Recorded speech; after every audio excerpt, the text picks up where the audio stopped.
Hi everyone, and welcome back to my channel. Today we're going to be looking at another twisted case with you. In April 2011, a horrifying tragedy unfolded in Nantes, France. The wife and children of nobleman Xavier Dupont de Ligonnès were found dead and buried underneath the family's back porch. The French press named the case La Maison de l'Épouvante, or the House of Terror. What's worse, Xavier Dupont de Ligonès had completely disappeared, and this made him the prime suspect in the murder of his own family.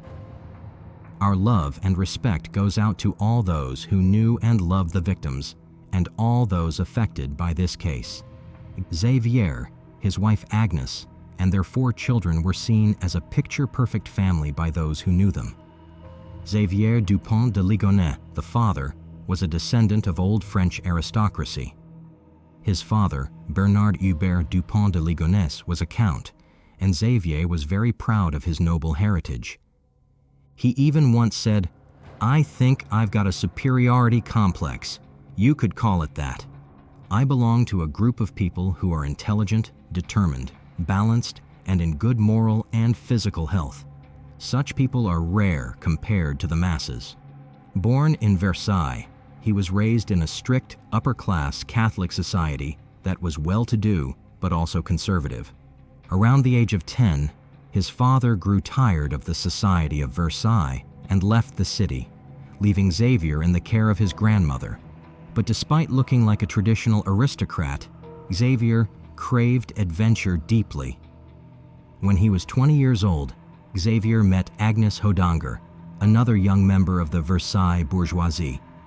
Although they claimed to be in love, Xavier wasn't ready to settle down and eventually left the town.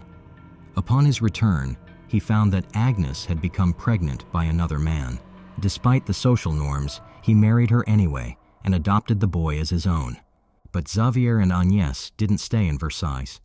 They spent the 1990s traveling around France as their family grew. In the early 2000s, they attempted to emigrate to Florida but were unsuccessful. Although the process lost the family a lot of money, they eventually settled down to what appeared to be a happy, quiet life in Nantes.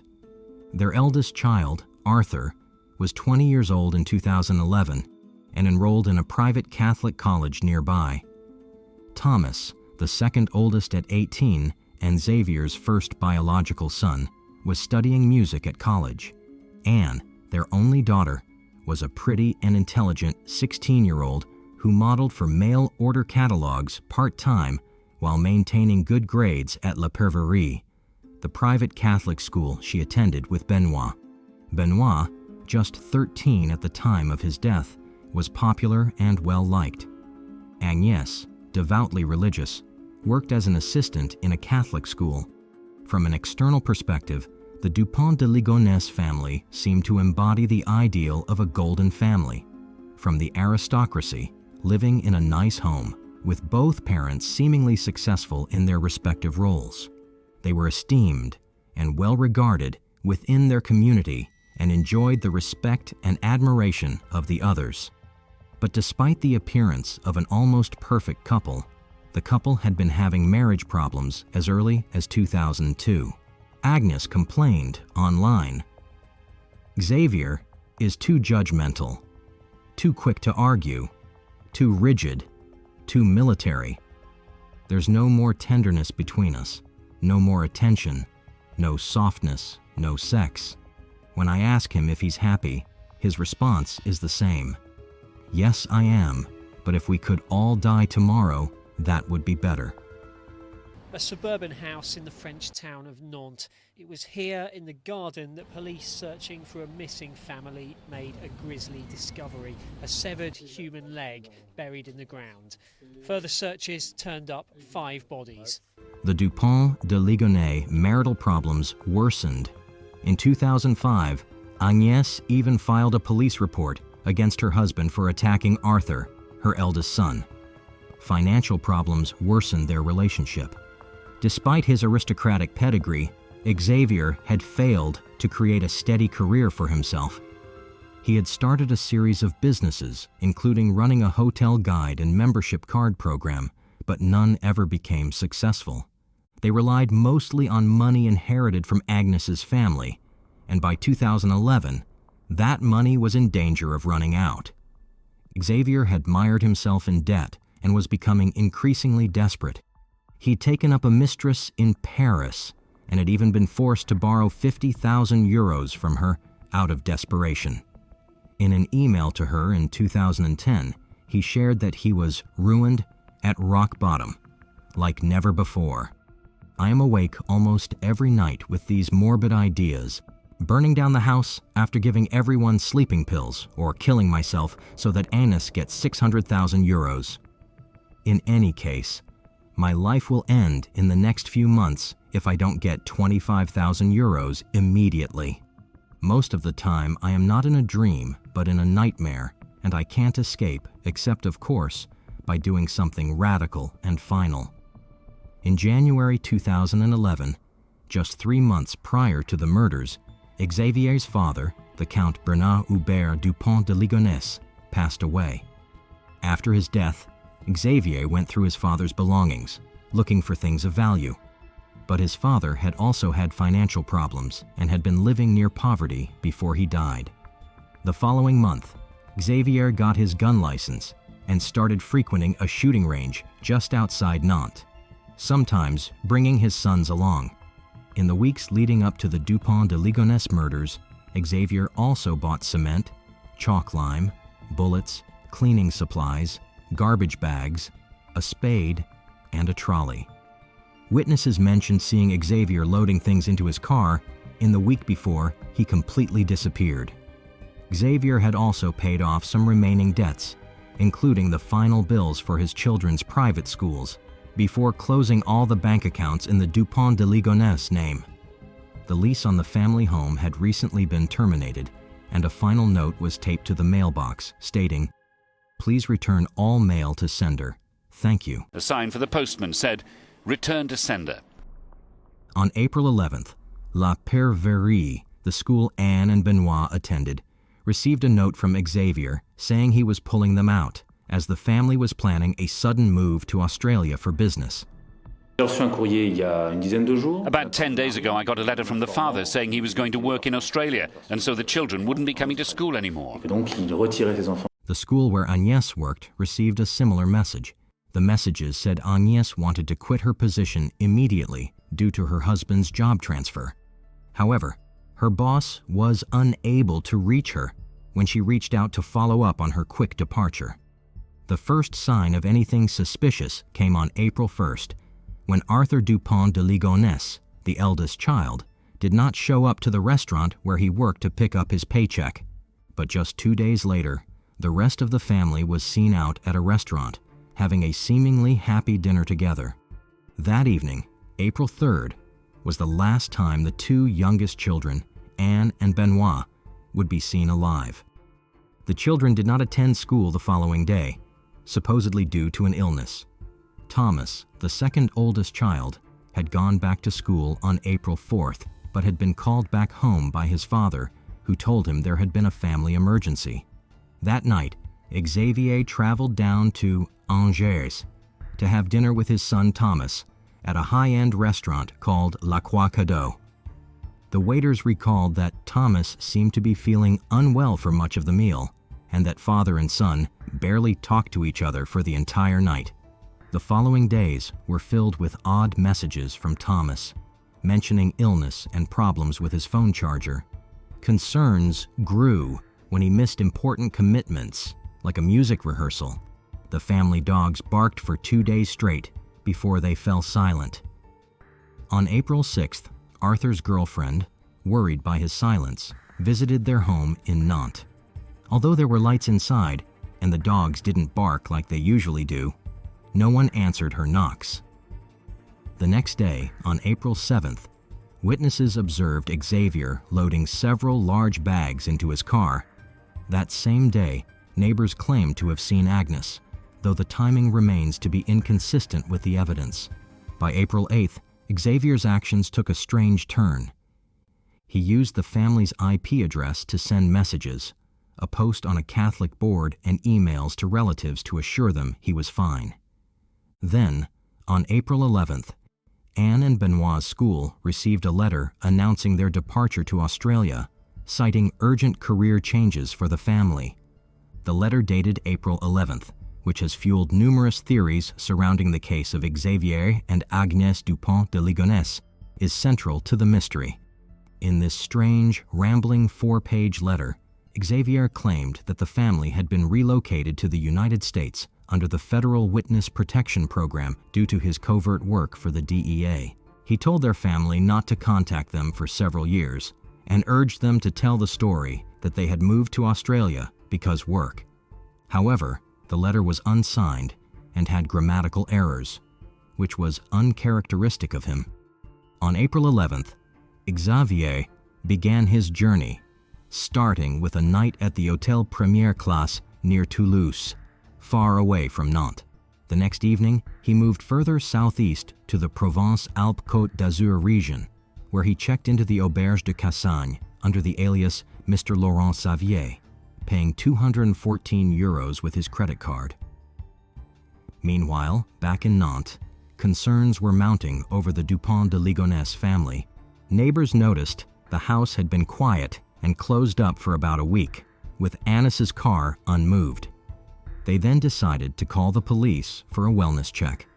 Finding the house locked and unresponsive, the police had to call a locksmith to gain entry. Inside, apart from some bed sheets removed and closet doors open, everything seemed to be normal, leading police to initially believe the family had left voluntarily. La police revient dans cette maison pour faire des investigations plus approfondies. La police trouve des photos dans des cadres qui n'y sont plus, comme quelqu'un qui s'en va et qui emmène les photos auxquelles il tient, auxquelles la famille tient. Il n'y a toujours absolument rien de suspect dans cette maison. That evening, Xavier stayed at a hotel in La Seine-sur-Mer on the French Riviera, a place where he had a history from the 1980s. Despite reaching out to a former girlfriend that night, they did not meet in person. On April 14th, Xavier withdrew €30 from an ATM and spent the night at the Hotel Formula 1 in Roquebrune-sur-Argence, located on the southeastern coast of France near Cannes and Nice. This location would be the furthest point he had been from Nantes within France. Surveillance cameras captured him that night, marking the last confirmed sighting. The following day, April 15th, Xavier checked out of the hotel and vanished without a trace.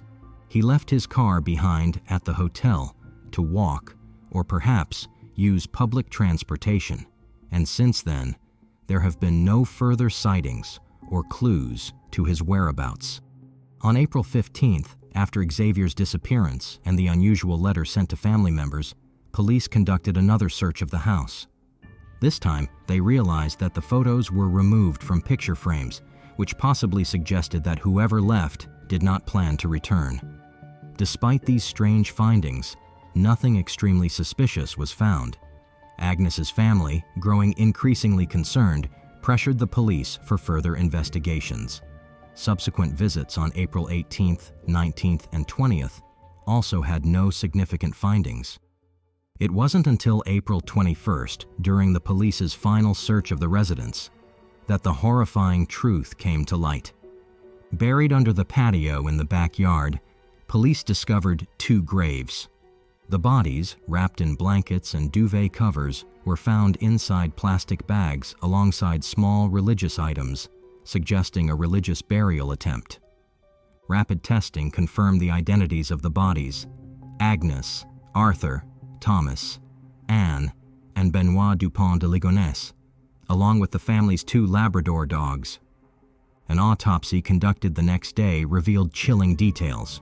All the children had been drugged with sleeping pills and shot twice in the head with a rifle. Agnes, whose sleep apnea machine stopped at 3 a.m. on April 4th, was likely the first victim. Her body, along with those of Arthur, Anne, and Benoit, was discovered in one grave, while Thomas was found in a separate one, which indicated he may have been killed on a different day. But despite the gruesome murders, no traces of blood were found in the house, Shockingly, Xavier Dupont de Ligonnès was nowhere to be found. With his family dead and his whereabouts unknown, he quickly became the prime suspect.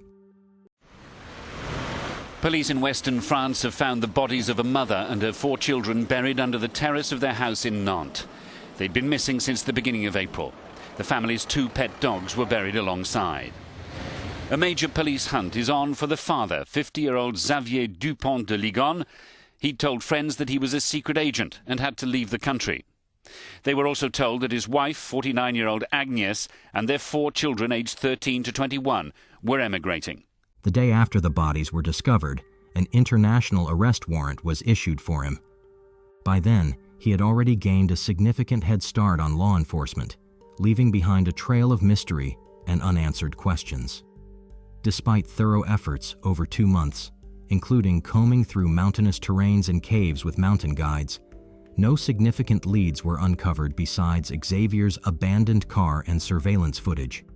The most puzzling thing in this investigation was that Xavier's behavior post-disappearance contradicted the way he meticulously cleaned the crime scene. He freely used his credit card at restaurants, withdrew cash from ATMs, and was caught multiple times on CCTV cameras. This unwillingness to escape made police think that Xavier had no intention of fleeing justice, but was rather on a goodbye journey. This aligned with patterns observed in similar cases, where killers often take their own lives following familial homicides. Many of the places Xavier visited during this period held personal significance, having been his former residences and the birthplaces of his children. The last CCTV image of him, carrying a bag suspected to contain a rifle, was caught in Roquebrune-sur-Argens. Police believe he may have ended his life in the nearby forest, despite his body never being recovered. Nantes prosecutor Brigitte Lamy disclosed that suicide in the forest remains the leading theory, with no viable alternative explanation put forward by investigators. While family annihilators typically choose immediate suicide, Xavier's prolonged travels after the killings suggest a more complex psychological state. The case of Xavier Dupont de Ligonnès and the tragic events at 55 Boulevard Robert Schumann sparked media frenzy and earned the nickname the House of Terror across French newspapers. Over the years, multiple search efforts have been conducted to find Xavier, starting with extensive cave searches in June 2011 within a 10-mile radius of his last known whereabouts. Despite all the efforts of caving experts, no traces of Xavier were found. Subsequent searches in 2013 also focused on the mountainous regions nearby, yet these too yielded no definitive clues about Xavier's fate. In 2013, a body was discovered approximately 12 miles from where Xavier was last seen, which led to speculation, but inconclusive results from the autopsy ruled out the possibility that it was Xavier. Another discovery in 2015 also confirmed through DNA testing that the body did not belong to him. Despite these false leads, the common belief among investigators is that Xavier likely took his own life, with suicide standing as the primary theory regarding his disappearance. Following his disappearance after the tragic murders of his family, investigators believed his final journey to be southern France, particularly around Roquebrune-sur-Argens, possibly intended as an area to commit suicide. The area's rugged terrain, with cliffs, mountains, and crevices, seemed good enough to hide a body. This fueled the belief among police that he may have planned the trip to southern France not to escape, but to disappear on purpose.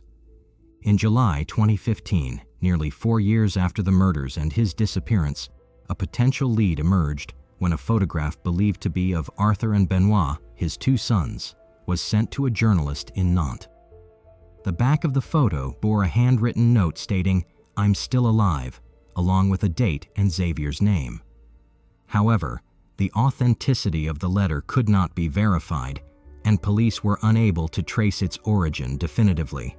Then, in 2018, police received a tip that he was hiding in a monastery in Roquebrune-sur-Argens, possibly disguised as a monk. This tip sparked a police raid on the monastery, but their search did not uncover Xavier. It turned out to be a case of mistaken identity. But the most infamous sighting of Xavier since his disappearance occurred on October 11, 2019, and resulted in an arrest that sparked widespread attention and speculation. Police in London received an alert through advanced passenger information forms, which indicated that a passenger traveling from Paris to Glasgow had used a stolen French passport. This triggered concerns that the passenger might be Xavier and prompted French authorities to prepare for his arrival at Charles de Gaulle Airport. But the man unexpectedly changed his flight and arrived in Glasgow a day earlier. Scottish police intercepted the man and took his fingerprints, which initially led them to believe they had had Xavier. This news created a media frenzy, celebrating the apparent end to a lengthy manhunt for a man accused of a notorious crime. But doubts emerged upon reviewing CCTV footage at the airport, where police noted significant inconsistencies in appearance between the detained man and Xavier. A murder suspect who has been on the run from French police for 8 years has reportedly been arrested in the Scottish city of Glasgow. Xavier Dupont de Ligonnes is accused of having shot dead his wife and 4 children at their home in Nantes in 2011. Their bodies were found buried in concrete under the garden. Prosecutors said the killings were methodical. Subsequent fingerprinting and DNA tests definitively proved that the man was not Xavier, but a 69-year-old French national with Portuguese origins, traveling to visit his Scottish wife.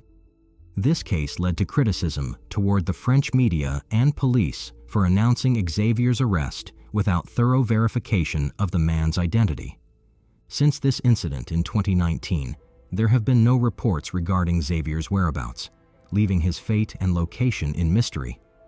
Some who knew the Frenchman remain convinced that he is not only dead, but also innocent. They believed that the doting husband and father they knew would never have murdered his wife and children. Initially, Sister Christine criticized the legitimacy of the letter he allegedly sent, which claimed the family had been relocated to the U.S. under the Witness Protection Program. Over the years, Christine's stance evolved. She believed that he and his family indeed moved to the U.S., which was inconsistent with the forensic evidence and investigations into the deaths. Her skepticism extended to the identification of the bodies found under the porch, questioning whether they truly belonged to Agnes and the children. This skepticism arose partly due to procedural concerns, such as the quick burial approval and the family's advice not to view the bodies. But despite these doubts, no credible alternative theory has surfaced regarding the identity of the bodies. Christine presented several arguments challenging the official narrative surrounding her brother's case. One piece of evidence she highlighted was an email he allegedly sent in 2010, where he speculated about accidents that might happen in his family in the future. The email ended with a statement expressing hope that his family would not believe he caused these accidents on purpose, even if the evidence suggested otherwise. Christine and her husband interpreted this email as evidence of a potential conspiracy against him. They suggested that someone may have been plotting to frame him for the murder of his family, or to somehow implicate him in the context of their supposed entry into the Witness Protection Program. But the police believed he had been planning the murders for some time and may have been preparing to manipulate his family's perceptions of his innocence. In her blog, Christine also raised doubts about his physical capability to bury Agnes and the children underneath the porch. The space under the porch was relatively low, only about 1.2 meters high, which would have required someone to work on their hands and knees without the aid of long tools like shovels or hose that he had purchased. Given his reported back and neck problems, Christine questioned whether he would have been physically able to carry out such a task alone. But these arguments against his guilt primarily rest on personal relationships and familial loyalty, rather than concrete evidence contradicting the police investigation. The forensic evidence, including DNA and ballistics analysis, points right at Xavier as the person responsible for the murders. But what made him lead to such a point? There are several important points that can potentially explain the motive of the murders. At first, despite the noble title of Count, his aristocratic lineage did not come with wealth or power in modern times. The French Revolution had abolished the legal privileges of the nobility, and many families, including the Dupont de Ligonnès, had lost their ancestral wealth over the centuries. Xavier attempted a fresh start in the United States in the early 2000s, likely seeking better prospects or a new beginning. However, this move failed, and the financial strain from this setback may have worsened his mental state. Back in France, he portrayed himself as a successful businessman, but in reality, his ventures were not profitable. Killing his family and attempting to disappear could be interpreted as an attempt to regain control over a life that he perceived as spiraling out of control. It could also have been a misguided attempt to protect them from receiving threats or to escape from mounting pressures and failures. By the end of the 2000s, it was becoming more and more clear that the money was drying up, and that eventually he would have to leave behind aspects of his aristocratic life, such as the nice house. However, according to friends and family, what was more important to him was, in effect, his pride. He didn't want to be revealed as a fraud, as someone unsuccessful, especially to his children. The death of Xavier's father, Hubert, in January 2011, just 3 months before the murders of his wife and children, was an important event in his life that some have believed may have influenced his actions. Hubert's passing left him searching through his father's belongings, reportedly looking for money or valuables that might have been stashed away, but he found none. Instead, he came across a rifle, which he later used to kill his family. The fate of Xavier Dupont de Ligonnès remains one of the biggest unsolved mysteries in recent French criminal history. Despite extensive investigations and numerous reported sightings over the years, Xavier managed to evade capture, and his whereabouts remain unknown. At first, the police believed that he committed suicide, likely in the forests near Roquebrune-sur-Argent, where he was last seen. But the proximity of Roquebrune-sur-Argent to the sea and its well-connected transportation links raised the possibility that he could have left France undetected. He could speak French, English, and Spanish, which would have enabled him to potentially blend into some countries abroad. There are many theories as to where Dupont de Ligonnès might be hiding. Since he knew enough English and Spanish to get by, one theory is that he fled to Latin America on a cargo ship. Another theory suggests he underwent plastic surgery and has been living in Scotland all this time. The problem in this case is that Xavier Dupont de Ligonnès looks a bit like everybody else, with no strong features, said Jean-Marc Bloch, a retired police investigator familiar with the case. He's of average height. Physically, he doesn't stand out. He's physically normal. And there's nothing worse in this situation than physically normal people because they both stay unnoticed and they draw too much attention. Up until this day, Xavier Dupont de Ligonnès has never been formally charged with the murders. And so, the case of the Dupont de Ligonnès murders remains technically unresolved. But since the launch of the Unsolved Mysteries series, the police have received 20 new credible tips from viewers about the cases featured on the show. One of the most recent tips received after the launch of the series was from an eyewitness who claimed to have seen Dupont de Ligonnès in America, on Lakeshore Drive in Chicago. The witness even sent in a photo they took of the alleged suspect. A producer on the show admitted that the person in the photo looked quite a bit like the Frenchman. Whether this sighting gives way to a new lead or not, perhaps one day a tip will lead authorities straight to Xavier Dupont de Ligonnès. But for now, no one can say for sure where he went. Do you think Xavier is still alive and hiding somewhere today? Share your thoughts in the comments below. If you want more videos like this, please be sure to like the video, subscribe, and hit the notification bell so you don't miss out on more true crime videos.